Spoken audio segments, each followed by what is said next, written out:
2025년 10월 15일 청년부 예배 설교를 시작합니다. 자, 오늘 설교의 제목이에요. 오늘은 좀 편안하게 하지요. 네, 추석 연휴에 이렇게 와주셔서 감사합니다. 고맙다는 말 전하고 싶어요. 우리 추석 연휴에 청년부 예배는 따로 하지 않았더라고요, 그동안은. 그런데 제가 좀 고집을 피운 겁니다. 예배할 시간을 주셨는데 물론 대예배는 하지만 우리 청년들이 따로 예배하는 시간에 제가 설교자로서 설교를 하고 예배 드리는 것을 쉬겠습니다 하는 말이 쉽게 안 나오더라고요. 그래서 저는 설교자로서 이 자리에 서겠습니다 라고 말씀을 드렸는데 여러분들이 이렇게 많이 와주셨어요. 네, 감동했습니다. 고마워요. 한 분이 오셔도 설교하겠다는 마음으로 했거든요. 아이고, 고맙습니다. 평소보다 더 많이 오신 것 같기도 해요. 고맙습니다. 그래서 오늘은 선물 같은 설교를 한번 준비해 보았어요. 요즘 청년들이 많이 생각하고 고민하기도 하고요. 또한 궁금하기도 하고 또한 재밌는 내용이기도 합니다. 감동적인 내용이기도 하고요. 여러분들 평소 예배보다는 조금 더 편안하게 자기를 생각하시고 또는 만남을 생각하시고 서로 부부라면 서로의 모습을 바라봐 주시고 연인이라면 결혼을 준비할 때 우리가 이런 부부가 되어야 되겠다 생각해보는 시간 가지시면 좋을 것 같아요.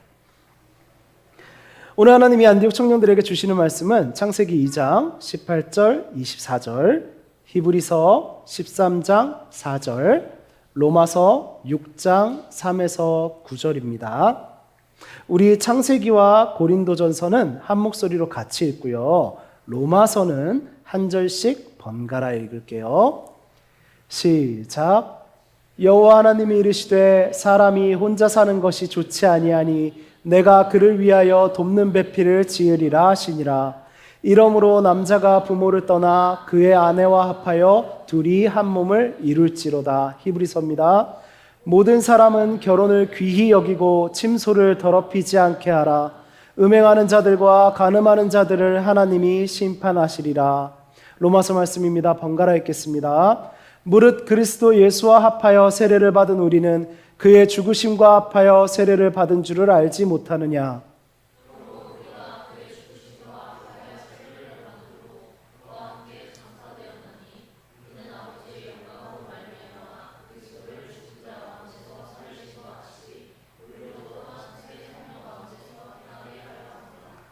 만일 우리가 그의 죽으심과 같은 모양으로 연합한 자가 되었으면 또한 그의 부활과 같은 모양으로 연합한 자도 되리라.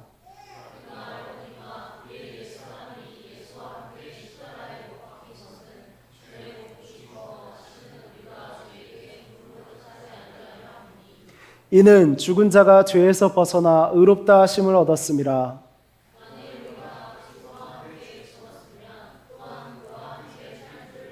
함께 읽겠습니다.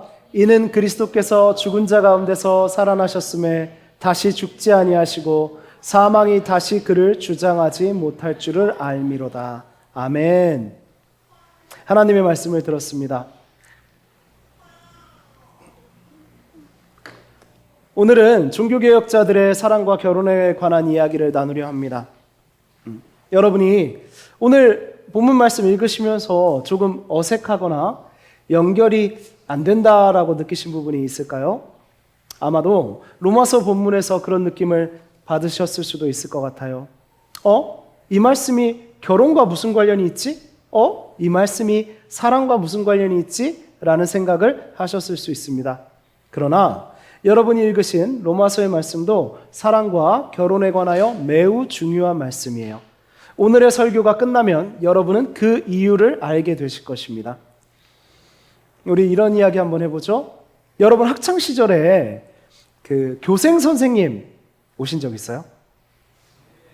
그렇죠? 교생 선생님이 우리 때만 있던 분은 아니죠. 제가 너무 옛날 이야기를 할까봐 항상 고민해요. 교생 선생님 오신 적 있죠? 네, 다행이에요. 교생 선생님 오면 어떤가요? 어떻습니까? 여러분과 나이 차이도 얼마 나지 않아 보이는 젊은 선생님이 약간은 어리숙하고 긴장된 모습으로 여러분과 인사를 나누어요. 교생 선생님과 처음 인사를 나누는 시간에 학생들이 꼭 하는 질문이 있어요. 너무나 뻔하지만 변치 않는 질문이죠. 영화나 드라마를 보면 특히 여고에 잘생긴 남자 교생 선생님이 오면 꼭 여학생들이 이 질문을 해요. 맞아요. 첫사랑 이야기를 물어보죠. 교회에서는 어떤가요? 새로 목사님이나 이렇게 전도사님이 오면 첫사랑 얘기 들려주세요 이런 거 하나요? 안 하죠. 맞아요. 여러분 저에게도 그런 걸 물은 적은 없으신 것 같아요. 네, 지금 사모가 저기서 저를 쳐다보고 있는데 왜 안 했어요? 왜 안 물어봤습니까? 대부분 목사님이나 전도사님도 기혼자분들이 많으세요. 네, 그래서 그 가정의 평화를 위해서 그런 질문을 잘 하지 않습니다. 저에게 물어보신다면 따로 이렇게 말씀을 드릴 수 있어요. 네, 제 첫사랑이 저기 있기 때문에 여기서 말하기 좀 부끄러워요. 왜 그런 표정을 거짓말하는 표정을 설교자에게 네, 좋습니다. 네, 가볍게 시작해봤어요. 그래서 오늘은요, 제 첫사랑 얘기보다는 역사 속의 신앙의 선배님들에게 사랑 이야기를 들어보려고 해요. 우리는 지금부터 종교개혁자들의 사랑과 결혼에 관해 나누려 합니다. 먼저 말씀드릴 것은 왜 하필 종교개혁자들의 사랑과 결혼일까요? 중요한 이유가 있죠. 첫 번째는 우리가 종교개혁 위에 세워진 교회이기 때문에 그렇습니다. 우리가 신앙의 선배님이라 하면 종교개혁자들을 빼놓고 이야기할 수가 없죠. 특히나 중요한 것은요, 바로 이것입니다. 종교개혁자들에게 결혼은 특별한 의미였기 때문이에요. 여러분, 역사와 세계사 시간에 다 종교개혁에 대해서는 배우셨지요. 우리 그 정도의 상식만 있어도 이것이 왜 중요한 이야기인지를 알 수가 있답니다. 종교개혁 이전에 로마 카톨릭 교회에서는요, 하나님의 말씀을 가르치거나 교회에서 일을 하는 사람 중 소위 성직자라 불리는 사람들은 독신서약을 해야만 했어요. 그들은요, 수도원 생활을 하며 세상과 분리된 생활을 했는데 수도원에 들어가려면 독신서약이 필수였죠. 종교개혁자들은 이것을 성경적이지 않다고 주장했어요. 그래서요, 하나님의 말씀을 전하는 종교인들이 결혼을 시작한 것이 종교개혁 때 다시 시작된 겁니다. 종교개혁자들이 성직자는 독신이어야 한다라는 것이 비성경적이다라고 주장하는 근거가 된 말씀이 오늘 본문의 창세기 2장 18, 24절 말씀이었어요. 여호와 하나님이 이르시되 사람이 혼자 사는 것이 좋지 아니하니 내가 그를 위하여 돕는 배필을 지으리라. 이러므로 남자가 부모를 떠나 그의 아내와 합하여 둘이 한 몸을 이룰지로다. 종교개혁자들이 외친 것이 무엇입니까? 오직 성경으로 했어요. 카톨릭 교회를 우리 이렇게 한번 생각해 보시죠. 카톨릭 교회는 우리의 역사 안에 있습니까? 없습니까? 우리 개혁교회 역사 안에 카톨릭 교회가 있습니까? 없습니까? 이게 제가 학교에서 배울 때 굉장히 중요하게 교수님이 얘기해 주신 부분이에요. 우리의 역사를 종교개혁부터 개신교, 개혁교회의 역사가 시작되었지만 교회의 뿌리는 카톨릭 교회, 초대 교회까지 이어지는 것입니다. 그러면 카톨릭 교회는 우리에게 무슨 말씀을 하십니까? 역사가 진행되는데요, 카톨릭 교회는 사람의 전통이 너무 많이 들어온 것이죠. 정치적으로 권력화가 된 것이죠. 사람들이 부패하기 시작한 것이지요. 오히려 카톨릭 교회에서 종교개혁이 일어나 개신교회가 나왔다는 것은 교회는 부패함 속에서도 하나님은 그 교회를 지키시고 교회는 세상의 희망이 된다라는 증거입니다. 그래서 우리는 카톨릭 교회가 그때 주장했던 카톨릭 교회의 역사와 배경도 알아야 할 필요가 있답니다. 어쨌든 여러분들 지금도 카톨릭 교회는 신부님들, 수녀님들이 독신이죠. 이 말씀을 근거로 종교개혁자들은 오직 성경으로 돌아가야 된다. 사람의 전통에 우리가 하나님의 말씀을 가벼이 여겨서는 안 된다. 하나님의 말씀을 봐라. 하나님은 분명히 사람이 혼자 사는 것이 좋지 아니하다고 하셨다.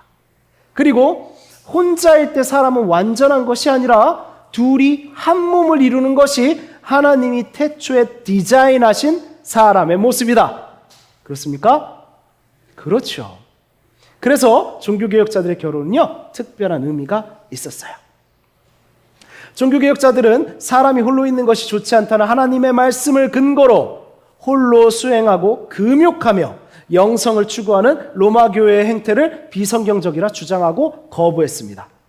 대신에 그들은 성경의 가르침에 따른 결혼을 다시 회복하려 했어요. 하나님은 홀로가 아닌 관계, 즉 함께의 영성을 우리에게 주시는 분이시고 함께의 시작이자 최소 단위는 결혼으로 이루어진 가정이라고 생각했어요. 효균형 재하영자매 축하하고 축복합니다. 하나님이 말씀하신 예배 공동체의 시작을 이루셨어요. 그래서 결혼의 소중함은 아무리 강조해도 지나치지 않는 성경의 가르침에 따른 진리라고 종교개혁자들은 말했습니다. 이것은 홀로의 영성에서 함께의 영성으로의 개혁이다라고 생각하시면 돼요. 홀로의 영성에서 함께의 영성으로의 개혁입니다. 당시 이러한 종교개혁의 결혼관은요, 어땠겠어요? 무척 놀라운 것이었어요. 여러분 그거 아세요? 우리는 지금 개신교회를 다니면서 시작했죠, 신앙생활을. 루터, 칼빈 모두 어땠습니까? 천주교에 있었어요. 그때 천주교가 보편교회니까요. 카톨릭은 보편교회란 뜻입니다. 그렇죠? 루터는 수도원에 있었어요. 그렇죠? 칼빈도 사제였습니다. 자, 그런 상황에서 이들은 종교개혁에 자신을 헌신하게 된 것이죠. 얼마나 놀라운 일이었을까요? 지금은 결혼이 당연하지만 그때는 결혼하지 않는 게 당연했다고요. 어떻겠습니까? 로마 카톨릭은요, 이 종교 개혁에 대해서 무언가라도 흠을 잡아야만 했어요. 자, 종교 개혁을 부도덕한 것으로 매도하기 위해서 이 결혼이 공격의 빌미가 되었어요. 왜요? 사람들이 생각했을 때 성직자는 경건하게 남자도 모르고 여자도 모르고 그 정결함을 유지한 자여야만 설교할 수 있어. 교회에 일을 할 수 있어. 이런 시대에서 결혼을 한다니 부도덕해 라고 말했던 것이지요. 호사가들은요, 종교개혁가들을 여자랑 결혼하기 위해 사제의 고귀함을 포기한 자들이라고 조롱했어요. 결혼한 사제들은 어땠겠어요? 이 종교개혁가들은요, 교회가 그때 당시에는 얼마나 카톨릭 교회가 막강했는지 아시죠? 교회가 국가의 법도 주관하던 때였거든요. 자, 결혼한 사제의 신분이었던 종교개혁가들은요, 법의 보호를 받지 못했어요. 왜요? 사제이면 결혼에 대한 법이 없었기 때문이에요. 결혼이란 제도에 혜택을 받지도 못하고 해당이 되지도 않아요. 그래서 종교개혁자 부부들은요, 고생을 많이 해야만 했습니다. 사회에서 여러 불이익을 당했죠. 사람들이 조롱할 때마다 자신들의 결혼을, 사랑을 변명해야 하는 어려움을 겪었습니다. 그러나 그들은 하나님의 말씀으로 견딜 수 있었죠. 오늘 본문 히브리서 13장 4절입니다. 우리 다시 한번 읽어볼까요? 시작. 모든 사람은 결혼을 귀히 여기고 침소를 더럽히지 않게 하라. 음행하는 자들과 간음하는 자들을 하나님이 심판하시리라. 아멘. 아멘. 세상은 결혼이 마치 음욕인 양, 결혼이 음행인 양, 결혼을 조롱할 때 그들은 결혼이 귀한 것이며 결혼이 간음과 대비되는 하나님이 말씀하신 정결한 관계다. 이 말씀으로 그들은 견딜 수 있었죠. 모든 사람은 결혼을 귀히 여기라. 귀한 결혼을 정결하게 지키라. 이 말씀이요. 그들은 사람을 남자와 여자로 지으시고 결혼하게 하신 하나님의 말씀을요, 자신들의 삶으로 증명하면서 살아갔어요. 종교개혁자들의 결혼은 어려움 속에서 조롱받으며 하나님께 의지해야만 하는 일이었습니다. 결혼은 하나님께 의지해서 견뎌야 할 수 있는 일이었어요. 이렇게 고난 속에서 지켜온 결혼의 가치는 지금까지 이어져 내려왔고요. 저도 결혼한 사람으로 여러분에게 설교할 수 있는 것이 이분들의 용기 덕분이죠. 종교개혁 덕분이죠. 성경 말씀 덕분이죠. 맞습니까? 그래서 오늘의 설교를 준비한 세 번째 이유인 종교개혁자에게 결혼은 우리 중요한 이유인 종교개혁자의 결혼은 특별한 의미였다 안에는요, 또한 우리에게 주시는 중요한 의미 하나가 숨어 있어요. 그것은요, 보세요. 함께 읽겠습니다. 시작. 안디옥 청년들에게 결혼은 종교개혁자의 결혼과 같다입니다.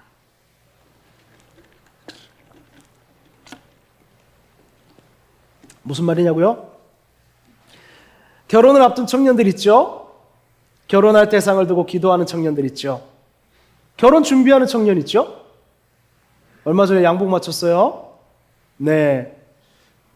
아직 몸매는 결혼할 준비가 안 된 것 같은데 농담이에요. 고마워요. 농담을 잘 받아줘서. 저도 뚱뚱하기 때문에 네, 이런 말 할 수 있어요. 날씬한 사람이 이런 얘기하면 되게 열받잖아요. 같은 처지라서 그래요. 맞아요. 이렇게 결혼을 준비하고 있는 청년들이 있어요. 결혼한 청년들이 또 있죠. 우리 안디옥 청년분이요, 참 다양합니다. 그렇죠? 결혼과 사랑을 준비하고 있죠? 응원할게요. 맞아요. 자, 어떻습니까? 결혼할 대상을 찾는 것, 결혼 준비하는 것, 결혼 생활하는 것, 어때요? 다 어려워요. 그렇죠? 어렵습니다. 결혼이 참 쉽지 않죠. 요즘 결혼하기 참 어려운 시대라고 합니다. 이 결혼하기 어려운 시대라는 말에는요, 결혼 전에 결혼 대상을 찾는 것도 어렵고요, 그래서 결혼까지 이어져 나가는 것도 어렵고요, 결혼이 성사되는 것도 어렵고요, 결혼해서 사는 것도 어렵고요, 애 낳고 키우는 것도 어렵다가 다 들어있어요. 이게 시대의 말이죠. 그런데요, 이런 시대와 더불어 그리스도를 믿는 믿음을 가진 청년들은 그 세상의 어려움보다 더 어렵다고 해요. 여러분은 마치 종교개혁자의 심정으로 결혼을 준비하셔야 합니다. 왜 그렇습니까? 그때의 종교개혁자와 우리는 무엇이 비슷합니까? 첫 번째로 이런 생각이 듭니다. 결혼을 어렵게 하는 문화라는 것이지요. 아까 말씀드렸죠. 그때는 성직자가 결혼을 한다는 것 자체가 어려움이었어요. 사람들에게 이것은 받아들여지기 어려운 일이었습니다. 지금 어떻습니까? 그리스도인이 성경대로 결혼을 한다. 어떤가요? 세상이 결혼은 계속 힘든 거야. 결혼은 어려운 거야. 그렇게 결혼해서 되겠어? 너 미래 생각 안 해? 여러 가지 이야기들을 합니다. 결혼은 점점 어려워져만 갑니다. 나는 결혼하기에 너무나도 겁이 납니다. 두 번째입니다. 믿음 안에서 결혼하면 조롱을 받는다는 것이에요. 믿음 안에서 결혼 준비하면 조롱을 받습니다. 하나님이 지으신 이시아로 뼈 중에 뼈요 살 중에 살이라는 고백 속에 살고자 하는 것, 하나님이 허락하신 최초의 관계와 공동체로 함께 예배하며 살고자 하는 것, 결혼은 아무하거나 조건이 맞으면 맺는 계약이 아니라 하나님 앞에서 맺는 언약이라는 것이 여러분의 최우선의 가치라면 많은 사람들이 여러분을 조롱할 겁니다. 정신 차려라 할 겁니다. 그러나 용기를 내십시오. 말씀 안에 사는 사람들은 그저 배불리 먹다가 사라져버리는 허망한 삶이 아니에요. 종교개혁자들이 오직 말씀으로 하나님이 원하시는 결혼을 회복한 것처럼 여러분의 사랑과 결혼이 하나님의 뜻을 세상에 드러내는 일이 될 것이고, 결혼의 가치가 나라는 존재의 거래가 되어버린 이 시대에 여러분이 희망이 될 것이고, 여러분이 누군가를 영원히 사랑하는 삶에 주님의 복을 받을 것입니다. 그러니 하나님 안에서 사랑하기를 더욱 힘내세요. 여러분 알지 않습니까? 우리는요, 하나님의 사랑 안에서 존귀한 존재입니다. 만약 여러분이 세상의 기준에 따르고 세상의 사랑 거래소라는 가상의 장소가 있다고 생각해 봅시다. 그 사랑 거래소, 결혼 거래소에 기웃거리며 그들의 말대로 좋은 걸 하려고 하고 그들의 말대로 서로의 조건을 살피고 그런 식으로 사랑이라 말하고 결혼하려 하면 이 자리에서 제가 묻겠습니다. 여러분은 얼마짜리입니까? 여러분은 헐값에 팔려나가고 말 겁니다. 제가 여러분에게 조롱을 보내는 것이 아닙니다. 무슨 말이냐면 그 세계에는요, 일찍부터 그 세계에 가서 그 세계의 법을 따르며 하나님의 말씀을 멀리하고 자기에게만 투자하고 남을 이기고 깍쟁이 갖고 돈 써서 다 꾸미고 돈 많음 자랑하고 이런 사람들이 거기서 점수가 높지 않습니까?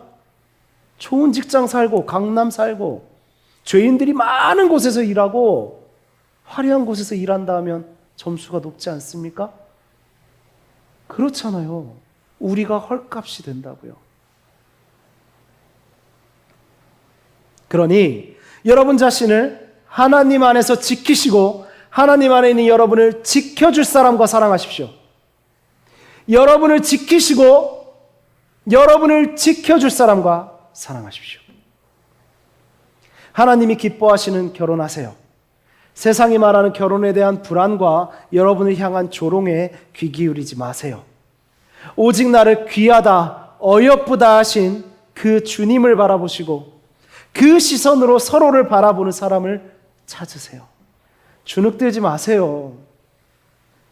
누군가 여러분 조롱합니까?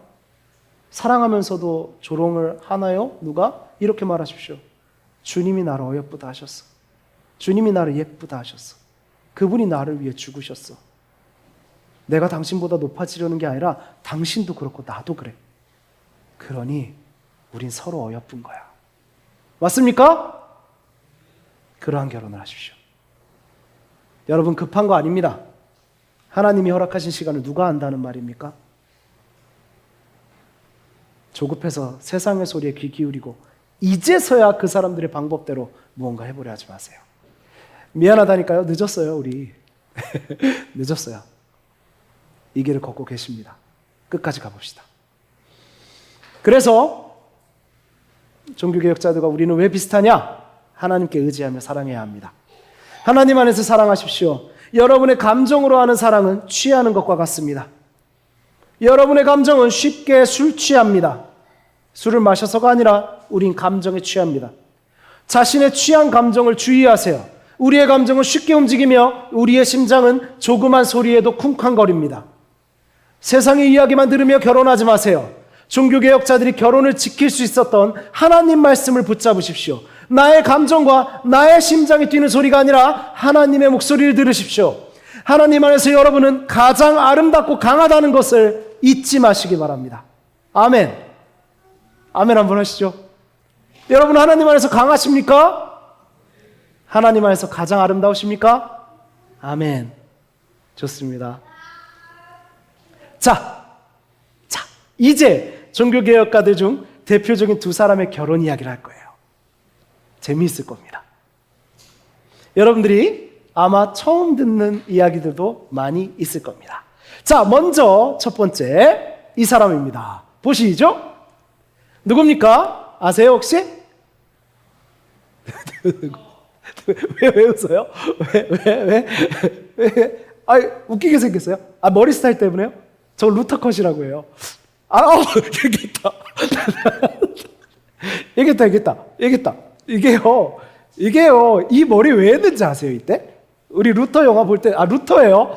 제가 정답을 얘기해버렸어요. 다 아시죠? 제가 루터 설교할 때도 이 이미지 썼었잖아요. 표정이 되게 근엄한데요. 왜 머리를 저렇게 해가지고요. 저도 루터 영화 보면서요. 몇 번이나 집중력이 흐트러져요. 막 진지하고 눈물 흐르는데 머리가 저래요. 저게요. 오랫동안 있던 종교의식과도 같아요. 그래서 사람의 이야기가 많이 들어간 거예요. 가톨릭에. 먼저 뭐였냐면 우리의 머리가 하나님과 연결되는 곳이라고 보았어요. 그래서 여기 열었어요. 진짜예요. 비웃지 마, 진짜. 그때 진지했어. 다 그렇게 살았어요. 저 밀었어요. 그리고 이게 또 전승이 뭐가 있었냐면 사도 바울이 대머리라는 얘기가 있었어요.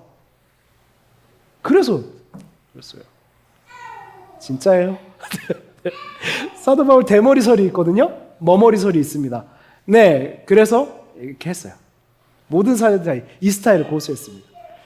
네, 멋지죠? 표정이 너무 진지해요. 그죠? 시원했을 것 같아요. 자, 루터입니다. 루터 다 아시죠? 이분은 종교개혁의 시작이라고 불리시는 분이죠. 어땠습니까? 짧게만 얘기하자면 사제였어요. 수도승이었습니다. 독신서양 했겠죠? 했을 거예요. 자, 교회가 시키는 대로 다 해봤어요. 고행해봤어요. 이때는요, 막 구원에 이르기 위한 별별 방법들이 단계별로 있었답니다. 성지순례를 뭐 어떻게 가야 되고, 뭐를 해야 되고, 다 했어요. 정말 돌계단을요, 무릎으로 기어다녀서 피가 다 나고 걷지 못할 정도가 되었어요. 우리 루터란 영화에서 봤죠. 종교개혁 주간에. 그래도요, 참 루터는 솔직했어요. 내가 죄인이고 내가 더러운 자라는 게 조금도 나아지지 않는 것 같은 거예요. 지치고 지쳐서 무엇을 봤습니까? 로마서를 봤어요. 오직 의인은 믿음으로 말미암아 살리라. 루터의 인생이 완전히 바뀌었죠. 그래서 그는 그때의 교회는 틀렸다. 사람들을 구원에 이르게 하지 못한다. 종교개혁이 시작된 거예요. 자, 이런 분입니다. 이분은 많이 아시죠? 자, 그러면 이분의 아내는 누굽니까? 혹시 아세요? 보신 적 있어요? 루터의 아내분은요, 카타리나 폰 보라라는 분이에요. 폰 보라. 이분은요, 역사상 최초의 교회 사모님이에요. 생각해보세요. 맞잖아요. 역사상 최초의 교회 사모님이에요. 사모님입니다. 자, 바로 이분입니다. 초상화로 얼굴 처음 보신 분도 많을 거예요. 자, 이분이에요. 이분이 루터 선생의 아내 폰 보라입니다. 제가 어제 이 이미지를 다운받고 이거를 제가 이제 우리 채원 사모에 멋있고 훌륭한 분이라서 닮았다 했거든요. 표정이 안 좋아요. 그래서 표정이 안 좋길래 어떻게 좀 이 분위기를 바꿔볼까 하고 아니네, 장모님을 더 닮았네 라고 했는데 더 안 좋아지는 분위기가. 자, 이렇게 탈룰라를 해버린. 네. 근데 여러분 어떠세요? 폰 보라 여사 사모님 예쁘지 않아요? 여기서 보니까 우리 하영자매를 닮은 것 같기도 하고, 뭔가 입이 앙팡지면서 크지는 않지만 꼭 담은 입술과, 저는 되게 예쁘고 그랬어요. 진짠데. 자, 폰 보라 여사입니다. 이분은요, 몰락한 귀족 집안의 딸이었어요. 그러니까 참 재밌죠. 집안은 되게 좋은데 몰락한 집안이라 정말 가난했어요. 그래서 이미 5살 때 수녀원에서 자라게 됐어요. 그래서 5살 때부터 수녀원에 살다가 16살에 수녀가 되었어요. 이건 뭔가요? 5살에 수녀원 들어가서 16살에 수녀가 됐다라는 건 연애를 한 번도 안 해봤다는 거예요.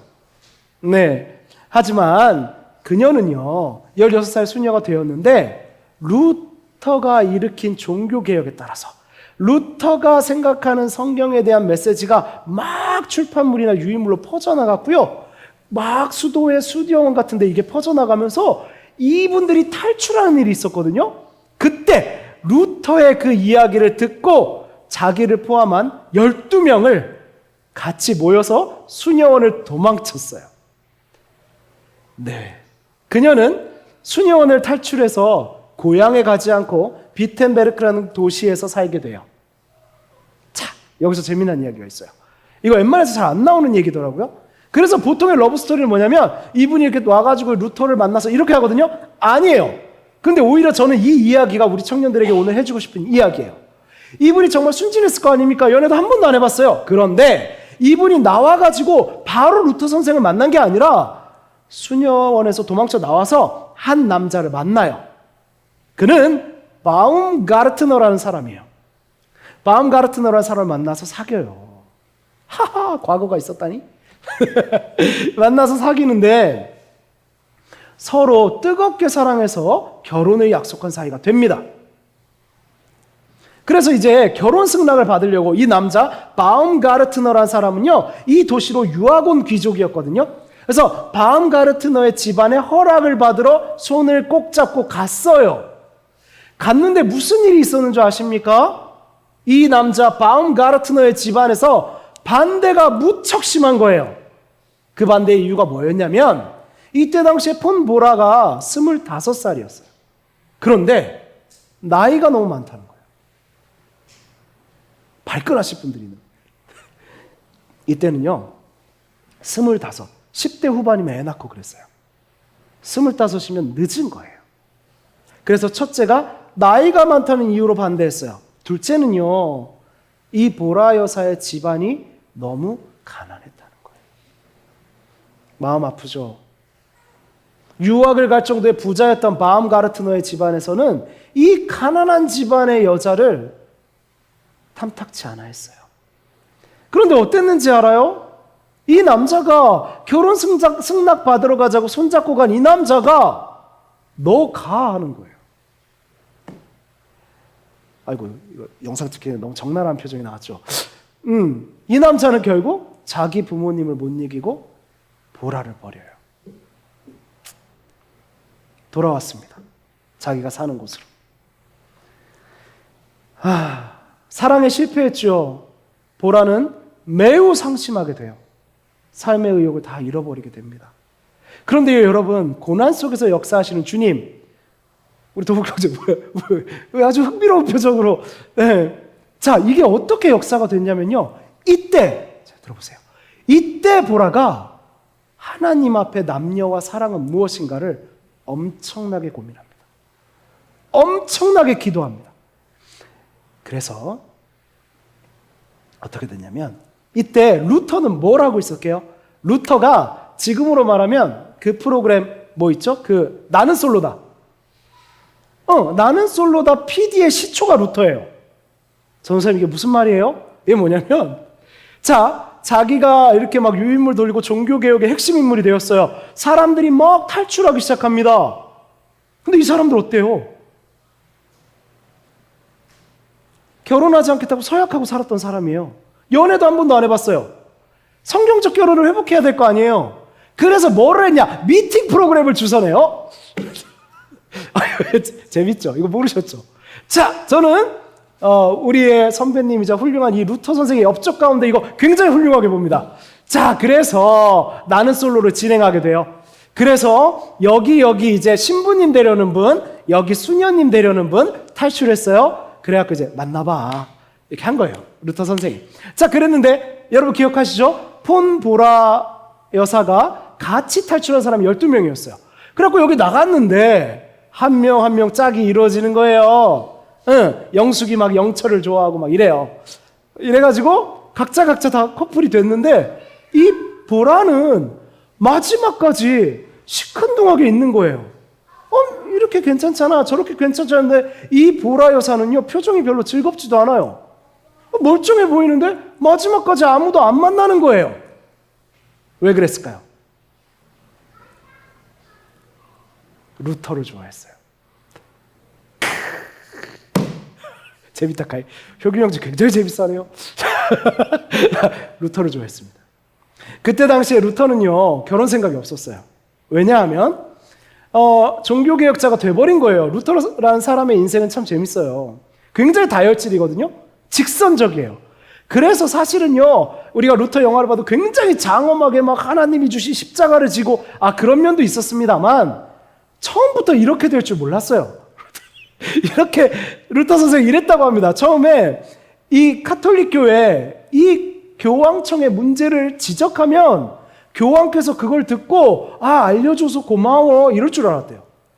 그래가지고 얘기를 했는데 아이고 죽게 생겼어요.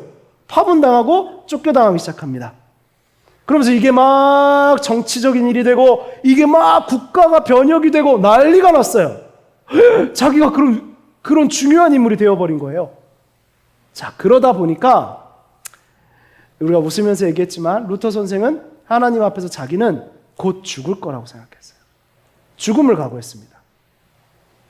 자기는 구교, 즉 로마 교황청을 지지하는 사람들에게 죽임을 당할 것이다 라고 생각했어요. 그러니 결혼하겠나요? 책임감 없이 결혼할 수가 없었죠. 그러니까 다른 사람하고 맺어주려고 하는데 이 폰 보라 여사는 확고했어요. 왜 확고했는지 아십니까? 폰 보라 여사의 이상형이 뭐였는지 아세요? 하나님의 말씀을 잘 아는 신학적인 사람, 그리고 하나님의 말씀으로 자기의 삶을 드리는 신념이 강한 사람이었어요. 여러분 재밌죠? 이 이상형 누구 생각나요? 자기를 버린 그 남자가 준 고난으로 인해서 깨닫게 된 이상형이에요. 어땠어요? 그 사람은 비겁했죠. 결혼하자고 약속을 했죠. 그래놓고 어땠습니까? 세상의 이야기, 돈으로 버렸잖아요. 조건 따졌잖아요. 나이 따졌잖아요. 이게 어떻게 성경적인 삶입니까? 보라 여사는 생각했죠. 하나님의 말씀대로 사는 신념이 강한 사람. 그랬는데 누가 보이는 겁니까? 혼자 죽을 위기 속에 종교개혁을 등에 지고 루터가 보였던 거예요. 처음에 루터가 반겼을까요? 자기가 곧 죽을 거다라는 이유도 있었지만 또 한 가지 이유가 더 있었어요. 루터가 그때 당시에 나이가 42살이었어요. 보라가 26살이었어요. 나이 차이 엄청 많이 나죠. 엄청 많이 납니다. 도둑도 이런 도둑이 없어요. 자, 이러니 그때 당시는 10대 후반에 아이를 낳던 시절에 딸이에요. 정말 딸뻘이에요. 그러니까 루터 선생은 거절했다고 해요. 처음에. 그랬는데 이 보라가 뭐라고 말했냐면 당신 아니면 안 된다라고 말합니다. 정말 당찬 여성이에요. 그리고 자기가 기도하고 생각하고 응답받은 그 이상형을 얘기한 거예요. 내 이상형은 이건데 그게 당신이다. 재밌죠? 그 시대에 정말 당찬 여성이에요. 보라는 사랑의 실패를 겪으면서 세상의 사랑이 아니라 하나님이 기뻐하시는 사랑에 대해 확고한 신념을 가지게 된 거예요. 여러분이 사랑의 아픔이 있으십니까? 사랑이 참 어렵습니까? 여러분들에게 확고한 신념을 주실 겁니다.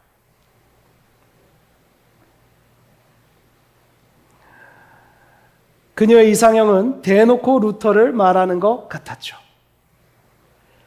하나님 앞에서 이상형을 정했다니 루터는 생각을 바꿉니다. 거절할 수가 없어요. 그래서 둘은 결혼했습니다. 가정을 이뤘죠. 근데 재밌어요. 정말 루터 선생 험난한 삶을 살았잖아요. 그런데요, 언제 죽을지도 모르는 위기 속에 살았거든요. 그런데 루터의 가정은, 루터 목사님의 가정은 웃음이 끊이지 않았던 걸로 유명합니다. 그렇다고 해서 루터 선생과 폰보라 여사가 성격이 너무 잘 맞아서 그냥 막 쿵짝쿵짝 아무 고통도 없었을까? 아니에요. 하나의 일화 재미난 거 얘기해 드릴게요.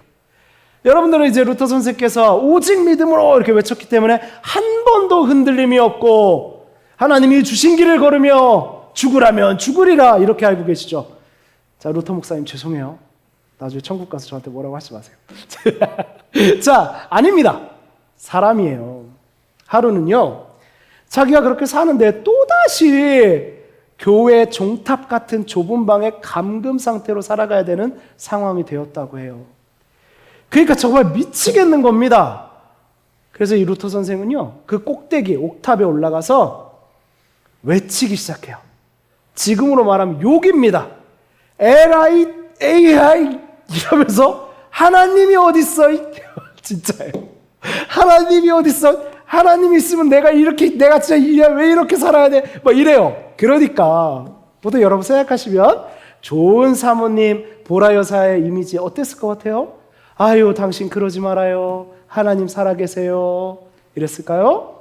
우리가 훌륭한 사모상 그렇게 얘기하잖아요. 아니에요. 이 보라 여사 어떻게 했냐면 그때 당시에 속옷인 그 하얀 속에 입는 그 중세 영화 보면 자기 전에 이렇게 하얀 드레스 있어요. 그걸 입고 그 옥탑에 같이 올라갑니다. 같이 올라가서 옆에서 춤을 추기 시작해요. 그러면서 이렇게 노래를 합니다. 얼씨구나 하나님이 없구나 신났다 좋다라고 춤을 춰요. 그러니까 그 모습을 보고 루터가 정신을 차립니다. 당신 왜 그래? 이러면서 두 분이서 손을 잡고 내려왔어요.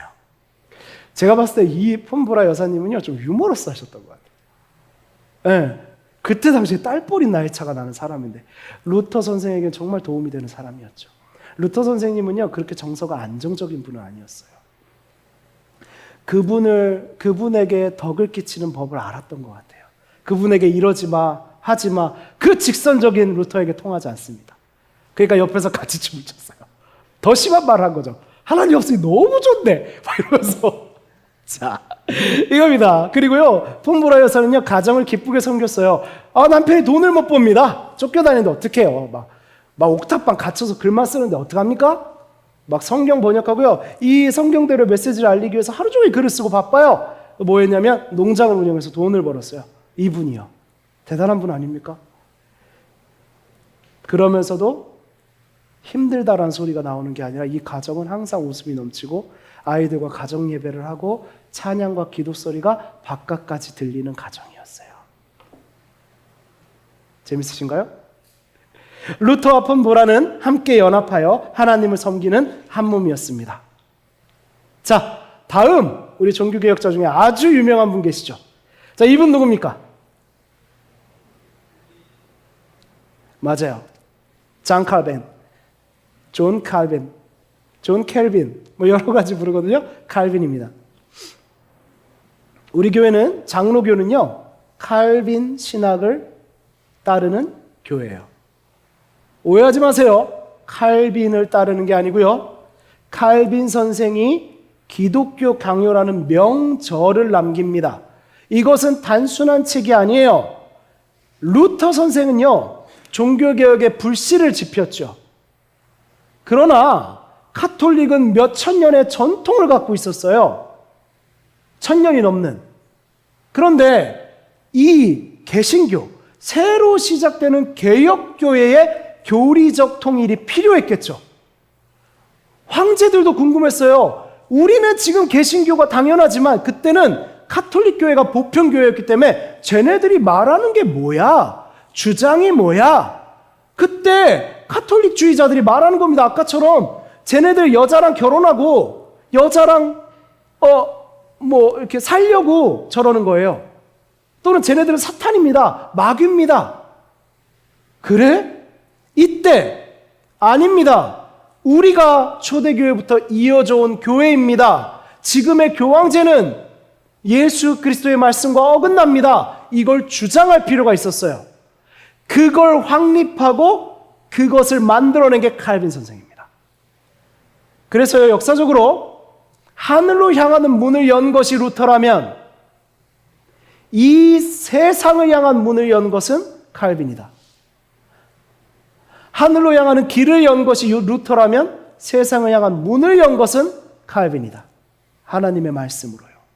이런 평가가 있습니다. 우리 장로교 신학의 기초이자 완성을 제시한 목회자이자 신학자예요. 칼빈은요, 프랑스 사람인데요. 스위스 제네바에서 종교개혁 위해 교회를 세워가며 특히나 결혼이 지상의 세상에서 가지는 영적인 무게를 루터보다 더 무겁게 보았으며 현실 안에서 결혼에 대해서 교회가 가지는 영향력을 강화한 사람이에요. 즉, 결혼이라는 걸 완전히 교회의 사역으로 중시하신 분이 이분이에요. 칼빈은 한 남자와 한 여자를 만나게 하시고 연합하게 하시는 결혼이라는 언약의 성립자는 하나님이라고 말했어요. 그래서 칼빈의 신앙 안에서 결혼은 다른 어떤 사람 사이의 약속보다 더 중요하고 우월한 것이었죠. 그의 교회는 결혼과 가정을 중요한 사역으로 섬기는 교회였어요. 저는요, 이런 부분을 지금의 교회가 본받아야 할 모습이라고 생각합니다. 믿음을 지켜라. 믿음을 지켰기 때문에 결혼해서 보는 손해가 생깁니다. 이거에 대한 답과 위로가 있어야 한다고 생각해요. 결혼을 중히 생각해야 됩니다. 여러분의 연애를 중히 생각해야 합니다. 개인의 생각이 아니라 칼빈 선생이 그렇게 얘기하셨고 그렇게 목회하셨어요. 그렇다면 이 칼빈이라는 한 남자라고 생각해 봅시다. 이 칼빈의 한 남자의 결혼과는 어땠을까요?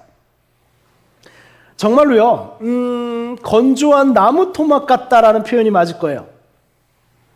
그도요, 여성이랑 교제한 경험이 없어요. 만나본 적도 없어요. 그렇게 대화를 한 적도 없어요. 게다가 칼빈 선생님은요, 일찍 어머니를 여였어요. 여성 상 자체가 없는 분이에요. 그러니까 이분이 뭐라고 얘기했냐면, 이제 종교개혁, 우리가 하나님 말씀을 돌아가려니까 결혼을 할 수도 있을 것 같은데, 뭐라 하셨냐면, 자신은 여자를 전혀 알지 못하며 관심을 갖고 있지도 않고 결혼을 할 수 있을지도 모르겠다. 설령 결혼한다면 그 결혼의 기능은 자기의 자질구레한 일이 해결되고 그래서 자기가 주님을 섬기는 일에 전력을 다하게 해주는 도와주는 것이다. 이렇게만 생각을 했어요. 어때요? 우리 자매님들 이런 남자 매력 있습니까? 어때요? 네, 내가 뭘 할 수 있게 내 자질구레한 일을 네가 하면 되겠네. 이게 결혼이야. 쾌남. 요즘에 이랬다가는 정말 좀 하은자매 표정이 지금 내가 그런 거 아닌데. 네, 그렇습니다. 그렇게 생각하셨던 분이에요. 매력 없죠? 제가 이제 루터 선생님은 되게 유쾌하게 많이 얘기를 했는데요. 오늘 찬양을 고르는데도 되게 어려웠어요. 찬양이 좀 유쾌해서 바꿀까 했는데 칼빈 선생님의 삶은 되게 이렇게 웃으면서 얘기할 수 없는 무언가가 있습니다. 자, 여기까지만 웃음이 있을 거예요. 이러한 분이요, 자기의 교회에서 한 여인을 만납니다. 그녀의 이름은 이들레트 드 비르라는 분이에요. 이들레트 드 비르. 저도 몰라요. 불어 발음 잘 몰라서. 아이고, 이분이에요. 이분이 비르 여사입니다. 이분은요, 이미 2 자녀가 있는 과부였어요. 그리고 교회의 목회자와 성도로서 만나게 되죠. 칼빈은요, 이 비르를 사랑했고 그녀와 결혼했습니다. 칼빈의 러브스토리는 자세히 알려지지 않았어요. 칼빈 선생은 사생활을 많이 이야기하거나 남기신 분이 아니에요. 그래서 우리가 루터는 영화도 나오고요, 감동도 하고 입체적으로 생각하는데 사람들은 칼빈 선생에 대해서는 기독교 강요와 교리와 칼빈의 5대 교리만을 생각하는 경우가 있어요. 무척 중요하죠. 우리 장로교회 특히 그렇습니다. 정통교회에 그렇습니다. 하나님의 말씀과 교리를 지켜나가는 우리에게, 하나님이 기뻐하시는 교회에게 칼빈 선생의 성경을 정리하신 그 기독교 강요는 너무나 중요합니다. 그러나 우리는 인간, 남자 칼빈에 대해서는 너무 들여다보지 않는 경향이 있어요. 이 초상화도 어렵게 구했습니다. 우리나라 네이버에 치면 많이 나오지도 않아요. 루터의 아내 폰보라는요, 사람들이 잘 몰라도 굉장히 많습니다. 그런데요, 칼빈 선생님의 삶을 한번 들어보십시오. 전 이렇게 생각합니다. 너무 슬픈데 슬프게 만들 수 없어서 영화화를 못 시키는 게 칼빈 선생님. 너무 슬픈데 이분이 울지 않으며 슬프다 하지 않으시기 때문에 이 영화는 현실감이 없는 판타지가 돼요. 우리 루터 영화 기억납니까? 주여 나를 도우소서, 바닥에 엎드려서 저는 죄인입니다. 이래도 저래도 죄가 해결되지 않습니다. 이런 게 없어요. 칼빈 선생은 티를 내지 않았습니다. 그런데 그 삶이 너무 비극이어서 영화를 못 만든다고 생각해요. 제 개인적 의견입니다. 자, 그래서요, 우리는 이분의 사랑을요, 추측해 보게 돼요. 칼빈은 이 비르란 여자와 하나님이 맺어주신 이슈와 이시아로 살았으며 교회를 세워가는 훌륭한 동역자였어요. 어떻게 아냐고요? 칼빈의 러브스토리가 잘 알려지지 않았는데 전도사님 어떻게 아냐고요? 들어보세요. 감동이 있습니다. 먼저 칼빈입니다. 칼빈의 삶은 불안정했어요. 그는 어렸을 때부터 머리가 참 좋았습니다. 천재적인 사람으로 태어났어요. 기대도 너무 많았겠죠, 주변 사람들에게. 그런데요, 어렸을 때 시간이 짧으니 굉장히 담백하게 얘기할 거예요. 더 관심 있으신 분은 더 찾아보시고 알아보셔도 좋을 것 같아요. 어렸을 때 어머니를 잃습니다. 아버지의 정서도 굉장히 불안해졌어요. 그래서 아버지는요, 이 칼빈에 대한 지나친 기대 속에서 살았던 사람이죠. 형제들과는 칼빈이 너무 머리가 좋아서 잘 그렇게 똑같은 형제로 자라지 못했어요. 그런데 어머니가 돌아가시고요, 형제들도 죽었습니다. 그는 쫓기며 살았고 이곳저곳을 망명하며 떠돌아다니게 됐죠. 법학도였는데 하나님의 말씀을 따르는 사람이 되겠다고 신학을 합니다. 신학을 하고 나서 이렇게 쫓기고 망명하는 사람이 되었어요. 종교개혁자가 되었죠. 이 똑똑한 아들이 안정적이길 바랬던 아버지도 굉장히 실망하셨을 거예요. 법률가가 되기를 원했거든요. 칼빈은 법률도 공부했습니다. 그런 그가 결혼 이후에 안정을 찾은 것으로 보여요. 그도 마음 안에 굉장히 불안정했겠죠. 루터는 불안정이 겉으로 드러나는 사람이었고요. 칼빈은 마음 안이 불안정한 사람이었어요. 칼빈의 여러 편지들에서 이 사실이 드러나죠. 칼빈이 안정을 찾은 것은 결혼 이후에 안락한 삶을 살게 되어서 그런 걸까요? 그렇게 고생했더니 결혼하고 나서 좀 행복해진 거예요. 그래서 칼빈은 안정을 찾았을까요? 아닙니다. 세상에 어떻게 이럴 수가 있을까요? 칼빈의 결혼 생활은요, 세상의 시선으로 보면 이거는 이 말이 부족해요. 그냥 고난의 연속이라고 제가 썼습니다만 참 더할 말이 없을 정도였습니다.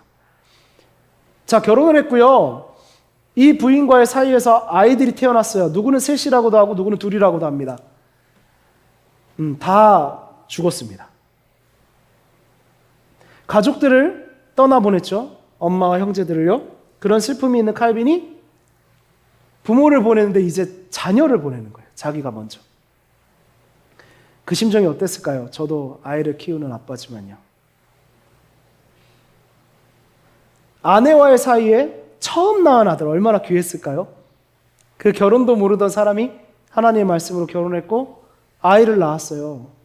얼마나 기뻤을까요? 그런데 그 아이가 죽고 말았습니다. 첫 아들을 잃은 칼빈은 이렇게 말합니다. 칼빈의 편지들에서 발췌하는 얘기예요. 주님은 사랑하는 아들의 죽음을 통해서 참혹하고 고통스러운 상처를 내게 주셨습니다. 그러나 그분은 우리의 아버지이십니다. 그래서 그분은 참으로 무엇이 선한 것인지를 아셨습니다. 아멘. 놀랍지 않습니까? 이 정도의 고난도 누군가의 인생을 무너뜨리기에 충분할 텐데 칼빈은 하나님의 선하심을 고백했어요. 이런 성장 과정이라면 못된 사람이 되고 하나님 어딨냐고 외치고 반항하고 똑똑하니까 남들 뺏어가면서 살고 나쁜 짓 하기 딱 좋았을 텐데 칼빈은 이 고난 속에서 아들까지 데려가신 하나님의 선하심을 고백했어요. 그런데 이번에는요, 아내가 심한 병에 걸리고 말아요. 그런데 아내가 병상에 눕게 되자 칼빈이 육체적으로 낳은 아들이 아닌 아내가 데려온 아들, 칼빈이 마음으로 품은 그 아들이 가출을 해버립니다. 원래 그 아들은요, 갖은 사고를 다치는 문제아였어요. 이제 칼빈은 아들을 잃고 죽어가는 아내를 보살펴야 하며 가출한 아들을 찾으러 다니는 처지가 됩니다. 그 대신학자, 우리 개신교 역사상 첫 국제적 신학자가 칼빈이에요. 그 대신학자 칼빈이, 그 대목회자 칼빈이 말이죠. 더 마음이 아픈 게 또 있어요, 여러분. 끝이 아닙니다. 칼빈도요, 여러 가지 위중한 병으로 고통받는 환자였어요. 그래서 그의 초상화는 삐쩍 마르고 퀭한 모습으로 그려지는 겁니다. 칼빈 선생 원래 이랬어요. 보십시오. 자, 우리가 아는 칼빈의 모습입니다. 환자였어요, 칼빈 선생. 근데 설교자로, 신학자로 엄청난 저술과 목회를 하며 살았습니다. 국가를 향한 교회의 의미가 무엇인지를 증명하신 분이에요. 우리가 칼빈주의 교회인 건 자랑스러운 겁니다. 미안합니다. 제가 감정적이 되면 안 되는데, 저는 왜 이렇게 칼빈주의 생각하면 좀 그래요. 자, 이러한 상황이에요. 이러한 상황에서 아내의 병세가 심해집니다. 그렇게 기도를 했는데 심해져요. 이제 죽음을 앞두고 있구나를 칼빈도 알았습니다. 그때 친구에게 쓴 편지에서 이렇게 말합니다. 우리의 희망에 반대되는 일이 생길까 두렵습니다. 나는 그저 주님의 인자하심을 구합니다. 라고 하면서 아내를 위한 기도 부탁을 합니다. 간절한 기도에도 병에 걸린 지 4년째, 병수발 4년 했거든요. 칼빈이.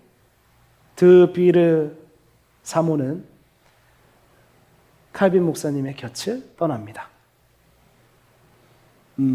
이 아내 드비르의 마지막 날, 이건 주변 사람들이 목격한 것이죠.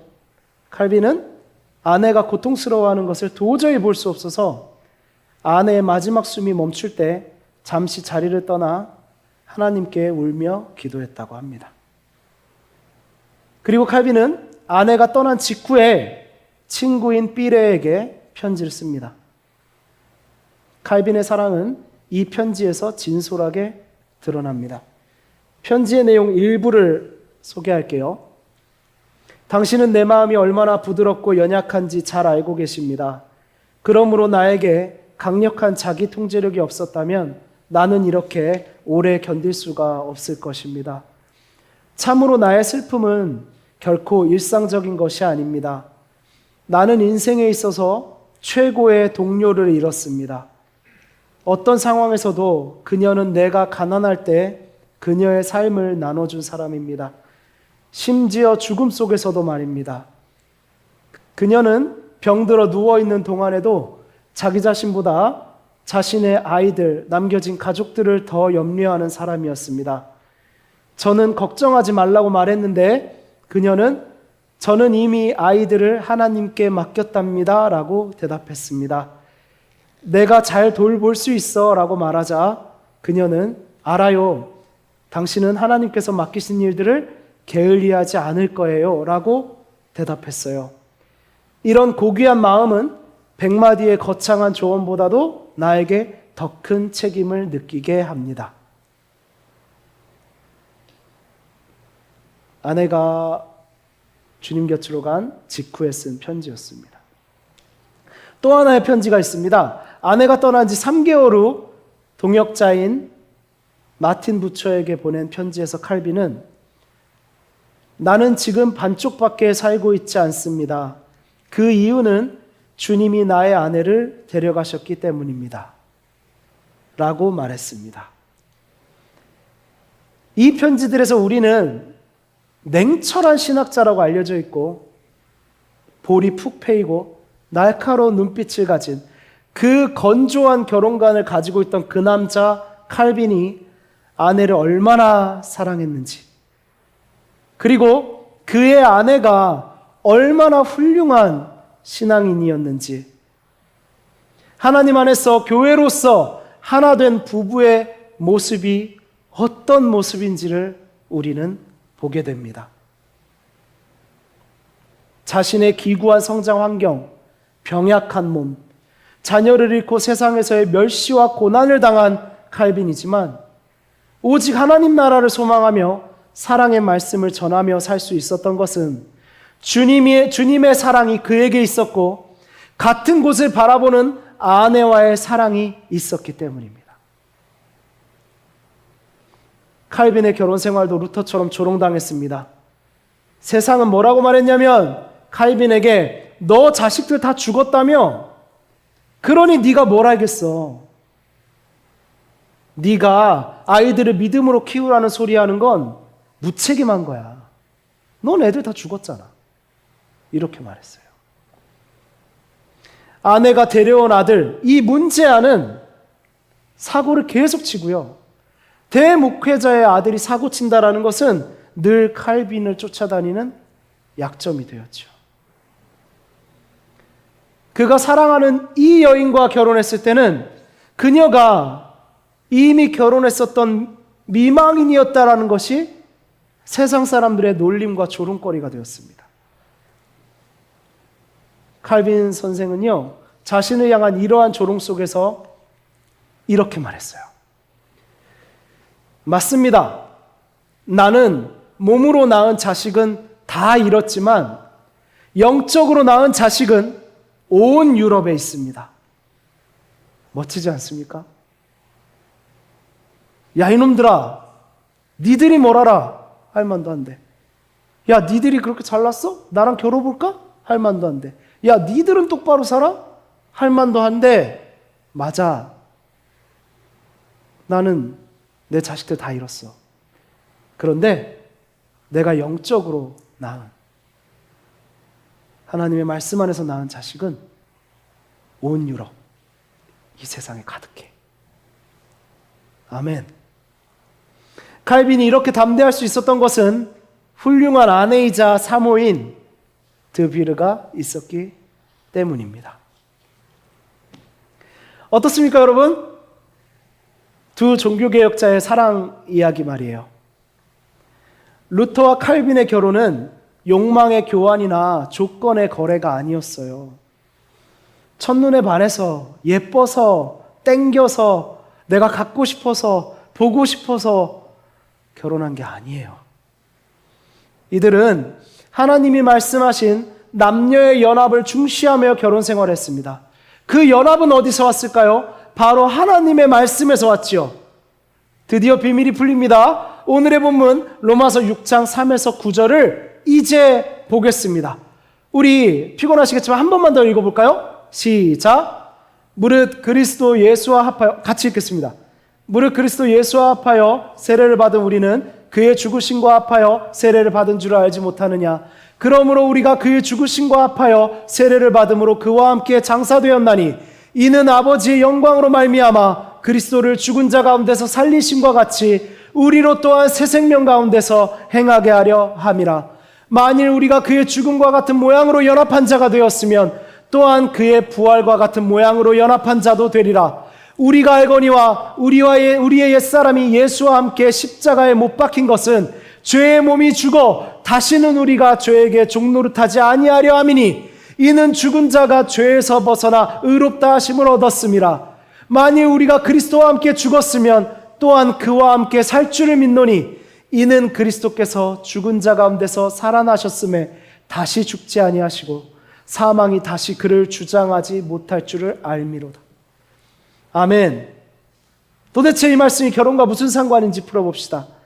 로마서의 말씀은 그리스도와의 연합에 대해 말씀하고 있어요. 사랑하는 여러분, 우리에게 구원은 무엇입니까? 그리스도와의 연합입니다. 그리스도와의 연합은 하나님과의 연합이고 하나님과의 연합은 하나님이 계신 곳으로 우리를 데리고 가셔서 우리와 영원히 교제하며 사는 것이지요. 하나님과의 연합은 하나님이 계신 곳으로 우리를 데리고 가셔서 우리와 영원히 교제하며 사는 것이죠. 데리고 가서 영원히 교제하며 함께 사는 것, 그게 뭡니까? 결혼입니다. 그래서 성경은 하나님과 우리의 관계를 신랑과 신부로 표현하고 있지요. 놀랍게도 오늘 대예배에서 목사님도 이 얘기를 하셨습니다. 성경은 이스라엘 백성들이 하나님께 불순종할 때 그 모습을 정결하지 못한 배우자 같다고 묘사했고, 이스라엘 백성이 하나님을 떠나 우상을 숭배하면 간음한 것이라고 말씀하셨어요. 이사야 54장 5절은 이렇게 말씀하십니다. 이는 너를 지으신 이가 너의 남편이시라. 그의 이름은 만군의 여호와시며 내 구속자는 이스라엘의 거룩한 이시라. 그는 온 땅의 하나님이라 일컬음을 받으실 것이라. 우리의 신랑 되신 예수 그리스도를 예언하셨습니다. 신약에서는 더 직접적으로 예수님은 예수님과 우리의 관계를 결혼하는 신랑과 신부로 말씀하셨지요. 열처녀의 비유가 생각납니다. 성경적으로 결혼은 구원의 모델이고 구원은 그리스도 안에 있으니 결혼은 당연히 그리스도 안에 있어야 하는 것입니다. 오늘의 본문은 그리스도와의 연합이란 무엇인가를 말해주고 있습니다. 우리가 예수와 합하여 세례받았고 그와 함께 장사되었고 그의 죽음에 함께하였으며 우리의 옛사람이 그리스도와 십자가에 못 박혔으며 그리스도와 함께 죽었다면 그와 함께 살 것이다. 아멘. 이렇게 말씀하십니다. 연합은 이런 것입니다. 그러므로 우리의 결혼은 욕망의 대상을 고르는 게 아니라 그와 하나가 되는 연합할 대상을 찾는 것입니다. 그와 함께 죽고 그와 함께 새 사람이 되는 연합할 대상을 찾는 것입니다. 내가 세상에서 어떤 사람이었든 내가 그가 돼도 좋겠다. 그가 내가 돼도 좋겠다. 그런 사람과 영원히 함께하며 사는 것, 그것이 연합이요 결혼입니다. 그것이 성경적입니다. 욕망의 대상과 거래를 하는 게 아니에요.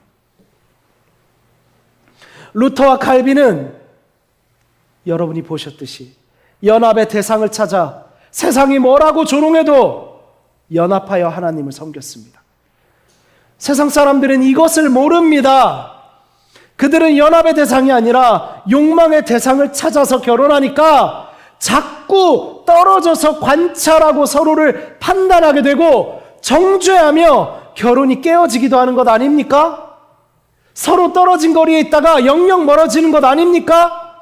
서로 욕망의 대상이 되어 거래를 하려고 하니까 너는 몇 점, 내가 몇 점, 너는 얼마, 나는 얼마 하는 거 아닙니까? 그런데 나의 값이 작게 매겨지면 상처받아서 숨어버리고 결혼은 행복이 아니라 여러분이 치러야 할 숙제가 되어버린 거 아닙니까?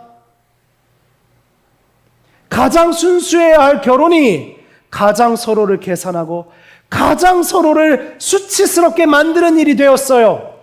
그러니 결혼조차 많이 가진 자들이 부리는 사치가 되어버렸잖아요. 세상이 그렇잖아요. 여러분 그걸 쫓아가시렵니까? 사랑하는 여러분, 결혼을 회복합시다. 아멘? 먼저 그리스도인들이 회복합시다. 그리스도 안에서 서로가 연합하여 그동안에 내가 죽고 저 사람과 연합하여 새 것이 되는 것이 너무 설레고 좋은 그런 결혼 어떠십니까? 함께 주님을 섬기며 주님이 주시는 사랑의 샘에서 영원히 넘치게 서로를 사랑하는 그런 결혼, 세상이 말하는 모든 점수표를 찢어버리고 어떻게 생겼든 뭐가 어떻든 뭘 가졌든 상관없이 서로에게 있는 하나님의 형상을 바라보며 그 아름다움에 감탄하며 사는 그런 결혼. 나이가 들수록 서로 어깨를 기대며 주님 다시 만난 날을 향한 소망을 더욱 키워나가는 한 몸인 그런 부부 말입니다. 어떤가요? 너무 좋지 않나요? 좋지 않나요?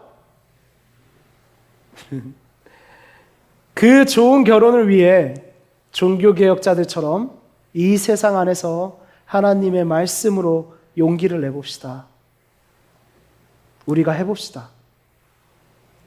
주님이 주신 진짜 사랑과 결혼이 우리의 것, 우리의 삶이 되기를 주의 이름으로 축복합니다. 아멘. 우리 기도합시다. 하나님 아버지, 주의 사랑 안에 우리가 살아갑니다. 하나님 아버지, 사랑하라 하신 것은 연합하게 하심입니다. 그리스도께서 먼저 우리를 사랑하사 우리와 연합하러 성육신하여 오셨습니다. 고난을 당하시고 죄의 값을 치르셨습니다. 성령 하나님 우리에게 내주하심으로 우리는 그리스도와 연합했습니다. 그런데 어찌하여 우리가 우리끼리 연합하지 못합니까? 그런데 어찌하여 하나님이 주신 사람을 몰라보고 결혼이 거래가 되어버렸습니까? 우리 오늘 하나님의 사랑의 의미, 연합의 의미를 회복하고자 합니다. 사람이 혼자 있는 것이 좋지 않다는 하나님의 말씀처럼 우리가 그 사람과 연합하여서 한 몸으로 서로 도우며 함께 기뻐 찬양하고 예배하며 살겠습니다. 우리의 사랑을, 우리의 결혼을 세상이 부러워하고, 그래, 저것이 진짜 결혼이야. 세상이 말하는 결혼에 대한 두려움 아니야. 우리가 용기 내야 해. 하나님 안에서 우리는 한 몸으로 살 수 있어. 세상의 희망이 되기를 원합니다. 우리가 먼저 그곳으로 나아가겠습니다. 우리 안에 가진 주님의 사랑으로 우리가 연합하기를 바라는 마음으로 주님께 기도로 나아갑니다.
우리를 사랑하게 하시고 연합하게 하신 우리 주 예수 그리스도의 이름으로 기도드립니다.